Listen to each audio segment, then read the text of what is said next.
Any words of wisdom for Ahmet? Who? Wait a minute. Stop the camera for a second. When I met him, I thought that I was meeting one of the last Ottoman pashas. But when I talked to him, I recognized there was a young Turk. So he's a combination of modern Turkey and old traditions of Turkey. Well, for one thing, Ahmet is the only Turk I know who has a highly developed sense of humor. The thing with Ahmet is you can't tell any stories. You can't, you know, like somebody gets betrayed, somebody gets hurt, something happens, you know, there's some kind of denial involved or whatever. He's an amazing man, and he could see me under the table any day of the week. So still could then and still can now, which is incredible. Because I've got some staying power, but his is amazing. Oh, well, you know, if you find yourself in, say, Budapest up at 5 o'clock in the morning, wandering around to every rock and roll joint and strip club that's still open, that's quintessential Ahmet, you know.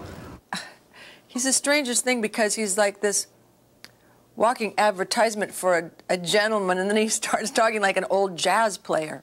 My first impression of Ahmet Ertegun was he's like this cool guy. He had a cigarette in his hand singing my songs, you know, like, I like that beat, nodding his head, and it was so funny because he just fit right in. Well, before I even met him, I was kind of in awe of him and Nesri as well, in fact.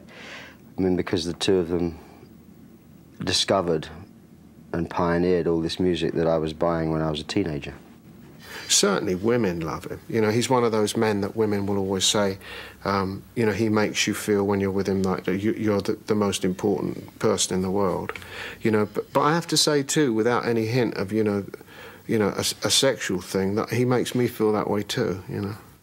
I was thinking I was doing what is it called, the Pollux convention, is that what it's called? A radio kind of convention. It was on, like, a patio in a hotel.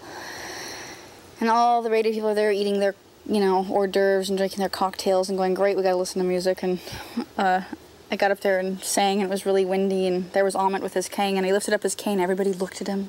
And I got done singing for, like, it's like the gopher seeing his shadow or not. Will it be a good year? You know, will she do well?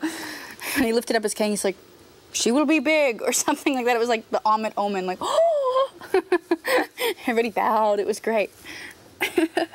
It's like seeing God, you know. He comes out of, like, the inner workings of Atlantic, you know, like hallways that no one else goes down but him. And he comes out, and he's, like, such a charismatic man, you know, with the cane and the whole nine. The thing about Ahmet that was different was that he seemed to be enjoying himself. So doing the business and enjoying himself was a really new concept. But what I enjoy about Ahmet is he's got his heart in it. He really believes in it. And he believes in the performers. Ahmet was a cat, man. I mean, he was a cat that had the feeling for the music. I mean, he's a role model. Let's face it, that's what he is. Maybe when he hangs his boots up, I might hang mine up too. Well, I think there's like a category of people that you could give them without whom nothing awards. And without Ahmet, we wouldn't all be here today.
joke or my dear, still finally there is nothing left.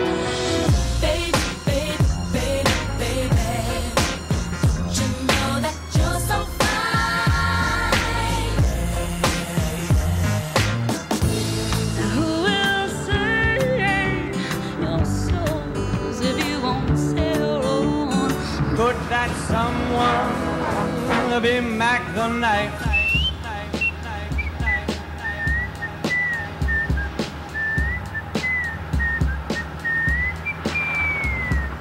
Sitting on the dock of the bay in the sun.